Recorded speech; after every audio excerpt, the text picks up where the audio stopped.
ఇది వచ్చేసి లేడీస్ చాలామంది తెలియకుండా చేసే తప్పు ఏంటంటే నార్మల్గా గ్యాస్ పైప్ని ఇయర్స్ అలానే యూస్ చేస్తారు. సో మా మదర్కి కూడా అంత అవేర్నెస్ లేదు దాని గురించి. ప్రతి గ్యాస్ పైప్ పైన మనకి ఎక్స్పైరీ డేట్ అనేది ఉంటుంది. సో ఏదైనా పైప్ మనం జస్ట్ 18 to 24 months మాత్రమే వాడాలి. మోర్ దెన్ దట్ మనం ఒకవేళ యూస్ చేస్తే అది ఎప్పుడైనా మనకు బ్రేక్ అయ్యే ఛాన్సెస్ ఉంటుంది, గ్యాస్ లీక్ అయ్యే ఛాన్సెస్ ఎక్కువ ఉంటాయి. నార్మల్గా మా మదర్ క్లీన్ చేస్తూ దాన్ని టచ్ చేసింది అనమాట, జరిపింది గ్యాస్ పైప్ని. అప్పటికే కట్ అయిపోయింది. అప్పుడు మేము చూసాం కాబట్టి సరిపోయింది.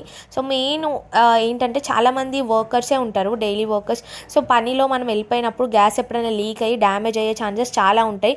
సో ఒకసారి మీకు ఇది తెలియకపోతే మీరు పైప్ని ఒకసారి చెక్ చేయండి. పైప్ పైన అయితే మనకి డేట్స్ అనేది మెన్షన్ చేసి ఉంటాయి.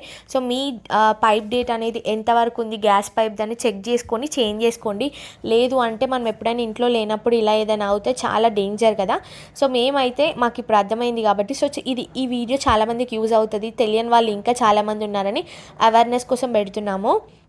తర్వాత ఇమీడియట్గా మాకు కనబడంగానే మళ్ళీ కొత్త పైప్ కొనుక్కొచ్చేసి అయితే సెట్ చేసేసినాం అనమాట. సో ఫైనల్గా అయితే సేఫ్ అయిపోయినాం. సో మీలో ఎంతమందికి ఇది తెలియని వాళ్ళకి షేర్ చేయండి. సో యూజ్ అవుతుంది వాళ్ళకు కూడా.